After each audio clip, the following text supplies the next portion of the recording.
A black hotel maid answered a call in Dutch in front of a millionaire. The next day, he sent for her. Zoe's cell phone rang as she cleaned the floor of the luxurious lobby of the Grand Plaza Hotel. Normally, she would never answer during working hours. Rule number 1 from Manager Richards, especially for cleaning staff. But she recognized the number. It was the university. After 6 unsuccessful attempts to get a scholarship for her master's program in linguistics, this call could change everything. One moment, she whispered to herself, hiding behind an ornate marble column. That's when her life changed in seconds. "Zoe Johnson," she answered discreetly, hoping not to be noticed by the guests passing through the lobby. The voice on the other end spoke in perfect Dutch. It was Professor Van Thon from the University of Amsterdam. Zoe responded immediately in the same language, her impeccable pronunciation flowing naturally as they discussed details of her application for the international program. Mijn motive was te laat aan mogel eb het twee. Weekend Jellen Verzanden, Zoe explained concerned that her letter of motivation had supposedly not arrived.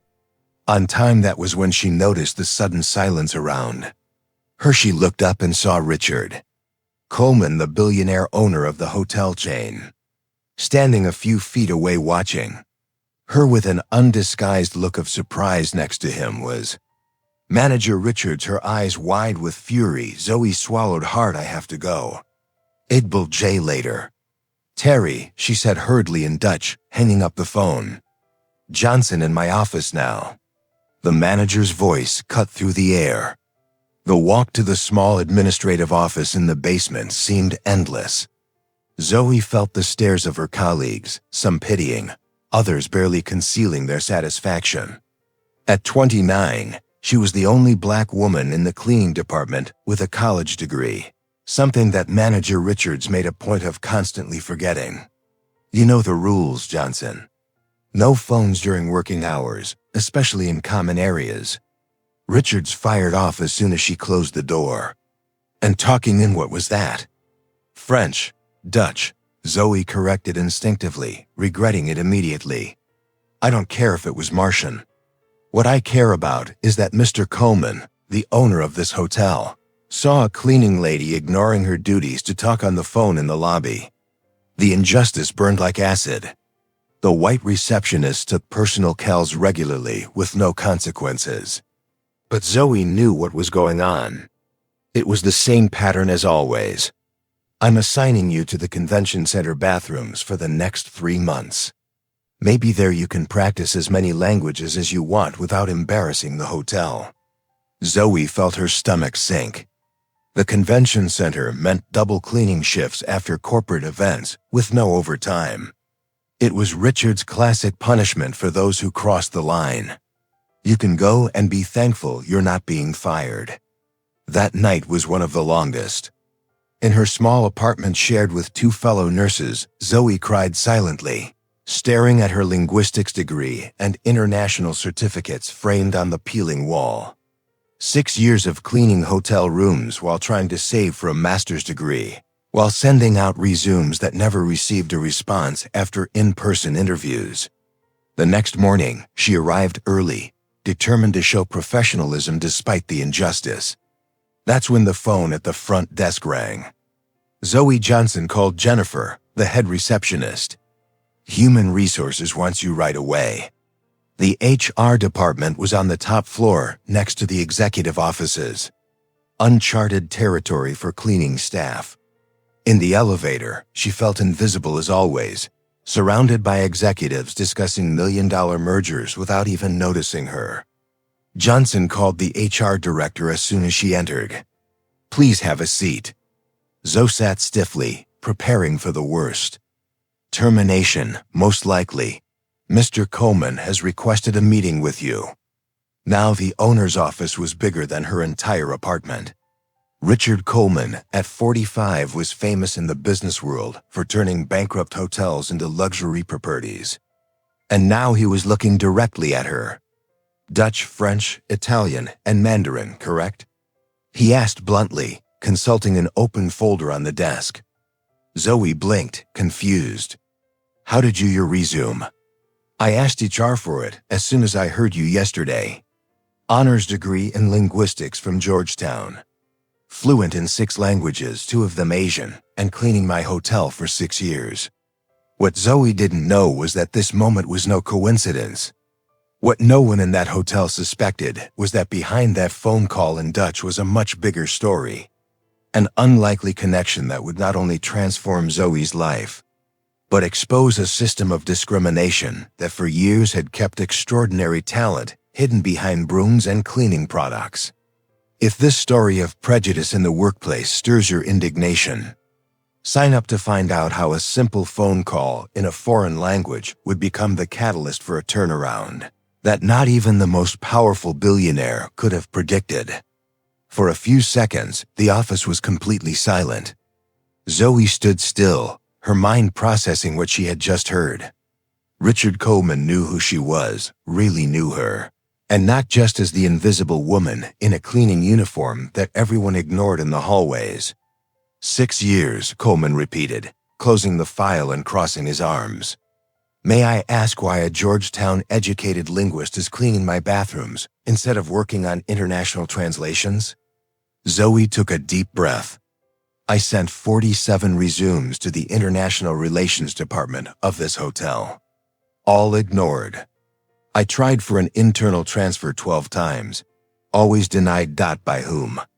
Manager Richards and Mr. Whitmore, Director of Operations. Coleman wrote down the names. Without batting an eyelid.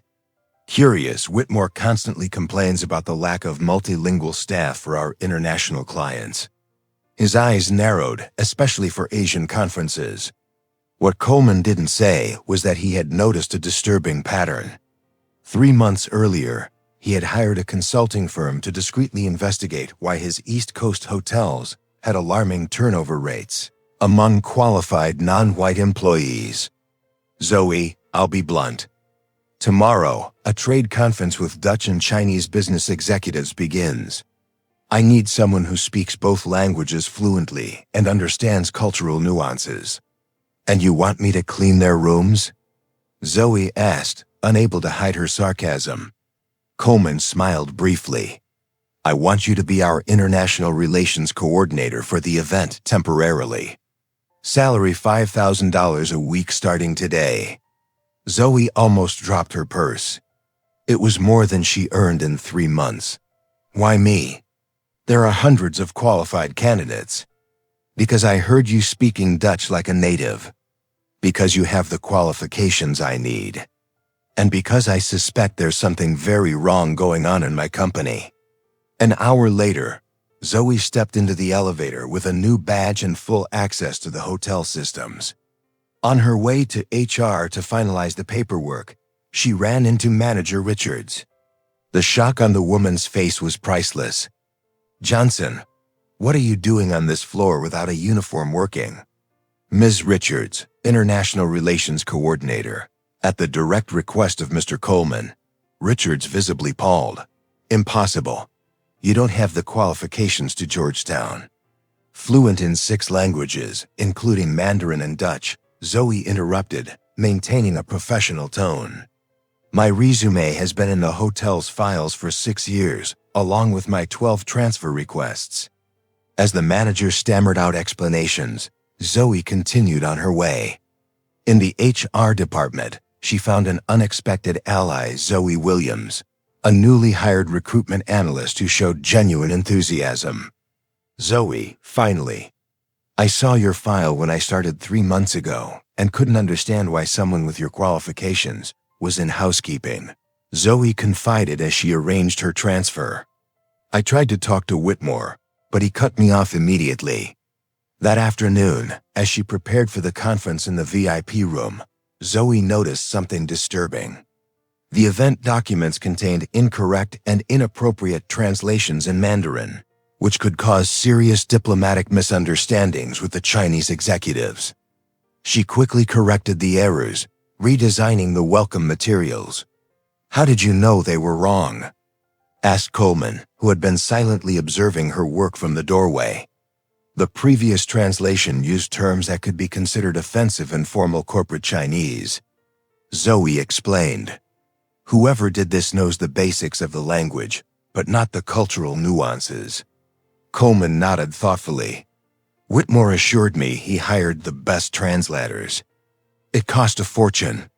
He hired someone without checking their credentials, Zoe corrected, pointing out a critical error in the translation of a partnership proposal. The next day, the conference began. Zoe glided among the international business executives with natural elegance, switching effortlessly between Dutch and Mandarin, mediating conversations and facilitating connections that would normally take days to establish. During a break, she was approached by Whitmore, the director of operations, a man who had never deigned to speak to her in 6 years. His smile didn't reach his eyes. Miss Johnson, I'm impressed. Richards clearly misjudged your potential. Thank you, Mr. Whitmore. It's impressive how my resume listing fluency in Mandarin was overlooked, especially when the hotel spent $50,000 on inadequate translation services for this conference. Whitmore's smile froze. There must be some misunderstanding. I never received. I received confirmation of receipt of every email over the last 6 years. Zoe interrupted calmly, including those alerting you to critical errors in the translations contracted for Asian events. What Zoe didn't mention was that Zoe had given her access to the translation contract records. The company belonged to Whitmore's niece, who had no proven experience in formal Mandarin, but charged expert rates. Worse, all previous translations contained similar errors that could have cost millions in lost business. On the third day of the conference, something unexpected happened. One of the Dutch businessmen recognized Zoe. Wait, aren't you the student who wrote that brilliant article on linguistic variation in international business published in the Journal of Applied Linguistics? Zoe confirmed, surprised to be recognized. I've cited your work at 2 conferences. The man exclaimed, calling colleagues over to meet her. Coleman watched from afar, noticing how Whitmore seemed increasingly uncomfortable. What the director didn't realize was that while he smiled and talked, Zoe was weaving a web that would reveal not just isolated mistakes, but an entire system of institutionalized discrimination and corruption that had kept talents like hers suppressed while inflated contracts were directed to unqualified people. What no one at the Grand Plaza Hotel realized was that the black cleaning lady who answered a call in Dutch wasn't there by accident. Behind that seemingly simple department transfer, a plan was unfolding that would not only change Zoe's life, but expose a system of discrimination that affected dozens of employees. The question was no longer whether she could prove what had happened, but how devastating the truth would be when it came to light. On the morning of the 4th day of the conference, the Grand Plaza Hotel was buzzing with energy. Zoe's initiative had generated preliminary contracts that exceeded all expectations. As she walked through the lobby, she noticed something disturbing. Whitmore was leading a young woman, clearly nervous, to the executive elevators. Miss Whitmore, your Mandarin translation is adequate, he said in a controlled tone. There's no need for concern. Zoe recognized the last name immediately. The young woman was carrying a folder marked Final Translation, Master Contract. A quick glance as she passed confirmed her suspicions. The same critical errors from before persisted in the text. Mr. Coleman needs to see this, Zoe thought, hurrying to the CEO's office. Coleman was reviewing documents when she entered unannounced. Zoe, what's going on? Whitmore is replacing my correct translations with flawed versions done by her niece, Zoe explained, showing him screenshots on her phone. And I have proof that this has been going on for years. Coleman stood up abruptly. Are you absolutely sure? I have everything documented. What's more, I found records of inflated payments to her translation company, 3 times above market rate, while qualified candidates like me were systematically rejected. As they spoke, Zoe from HR rushed in. Mr. Coleman, sorry to interrupt, but I found something you need to see right away, she said, handing him a folder. Hiring records for the last 5 years. Consistent pattern of rejecting qualified non-white candidates, especially women. Coleman flipped through the documents, his face hardening with each page. The outside investigation had detected something, but this is systematic. At that moment, Whitmore entered the office without knocking, interrupting the conversation. "Richard, the Dutch are ready to sign, but they're asking about some inconsistencies in the translations. Johnson must have mixed something up." The silence that followed was icy. Coleman walked slowly to the door and closed it. "Thomas, I'm seeing payment records for $50,000 for incompetent translations, while we have qualified employees cleaning bathrooms," Coleman said, her voice dangerously calm. "Any explanation?" Whitmore palled visibly. "I don't know what you're talking about. We hire the best." Her niece Thomas Coleman interrupted with zero experience in formal Mandarin. "She has a certification fake." Zoe finished placing a printed email on the table. "I just confirmed with Peking University they never certified Ashley Whitmore." Whitmore shot Zoe a look of pure hatred. "You're nobody.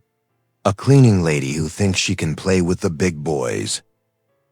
Ph.D. in Applied Linguistics from Georgetown. Zoe corrected calmly.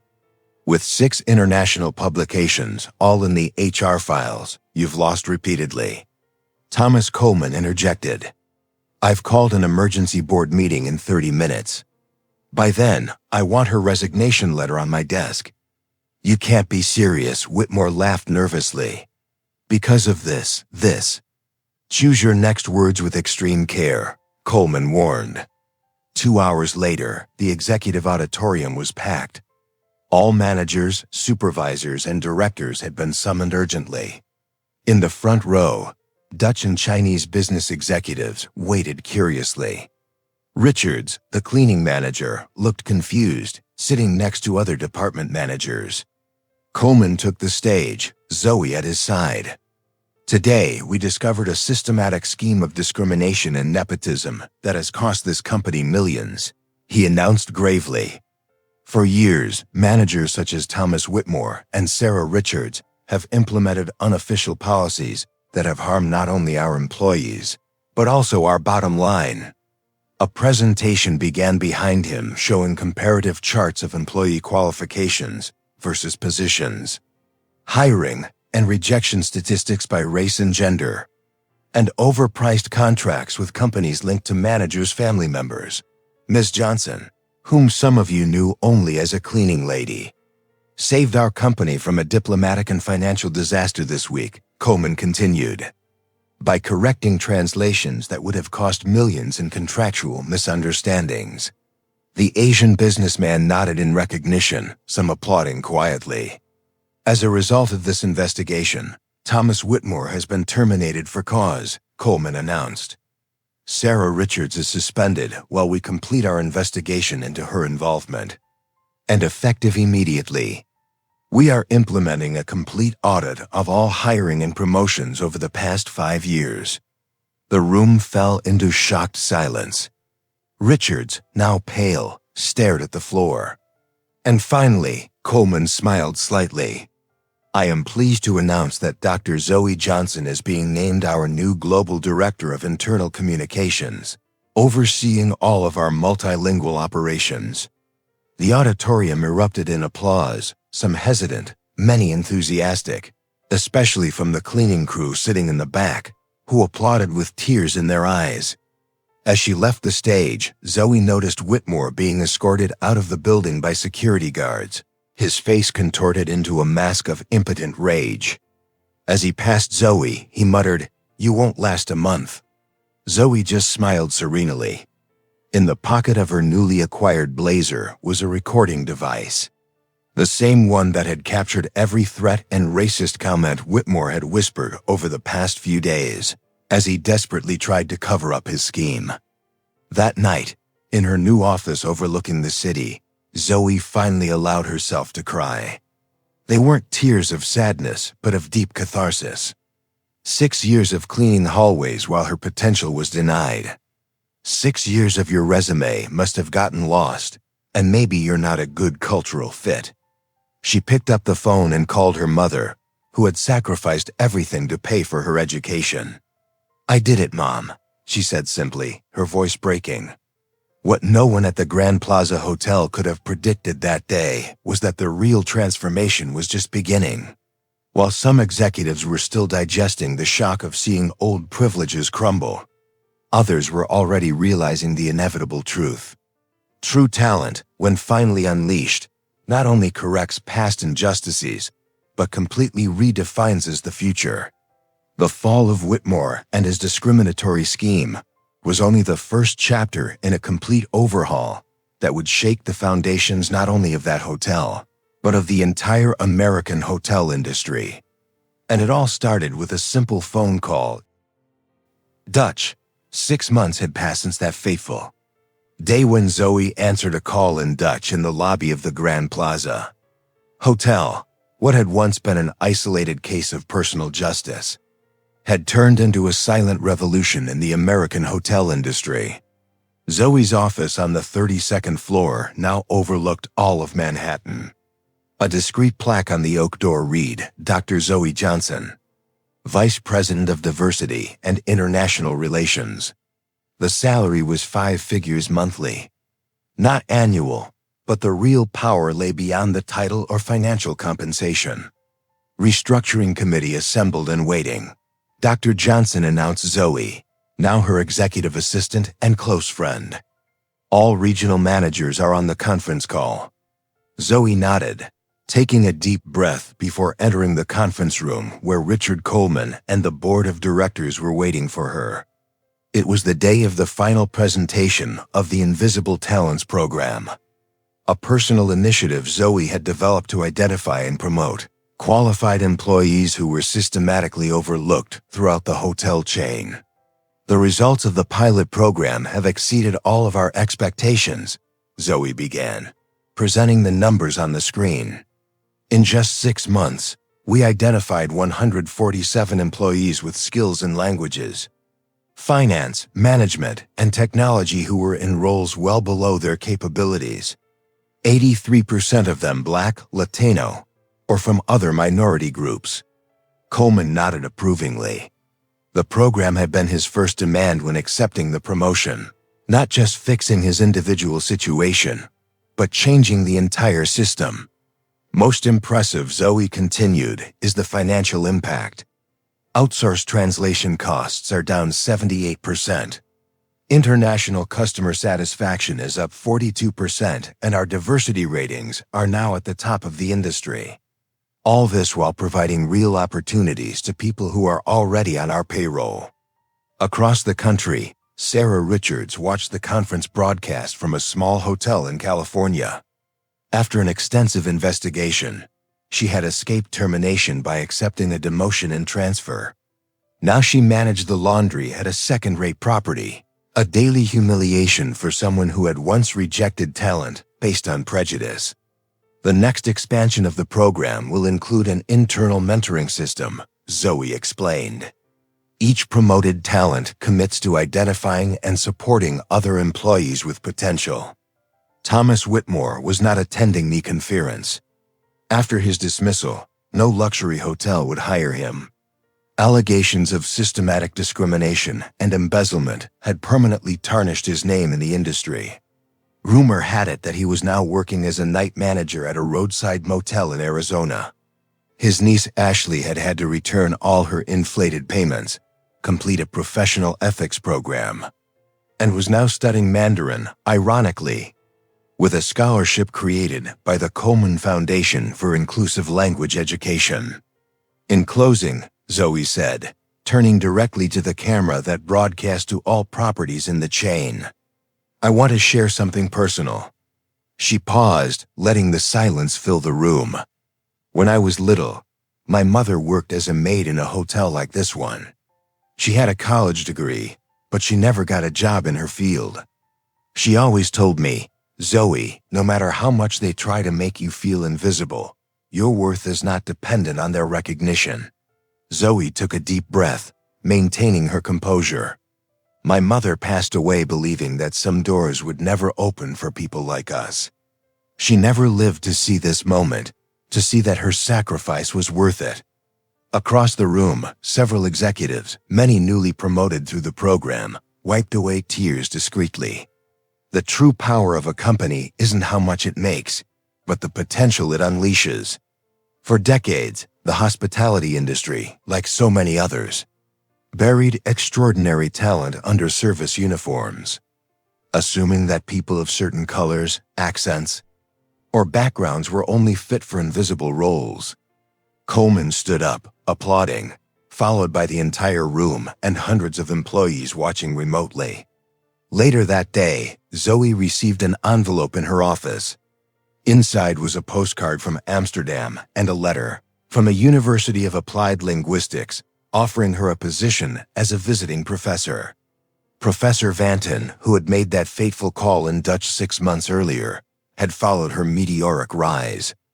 Ironically, Zoe thought as she looked out the window at the city, "I have Richards to thank for punishing me that day. If she had simply given me a warning, I might still be cleaning the same rooms. My degree gathering dust." The next day, Zoe officially launched a scholarship fund for hotel employees and their children, financed in part by her new salary. The first beneficiary, the daughter of her former cleaning colleague who dreamed of studying hotel management. What began as a phone call in Dutch had sent ripples that now spread far beyond that hotel, far beyond that industry. The message was clear. Talent exists everywhere. What is lacking are opportunities and recognition. True justice is not just punishing those who discriminate, but rebuilding entire systems so that prejudice has nowhere to hide.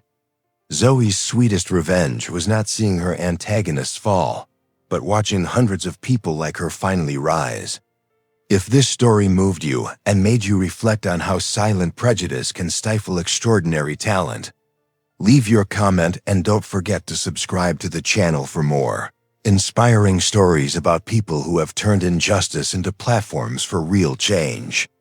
After all, the greatest lesson Zoe teaches us is that true greatness isn't about overcoming barriers alone, but about ensuring the doors remain open for everyone who comes after.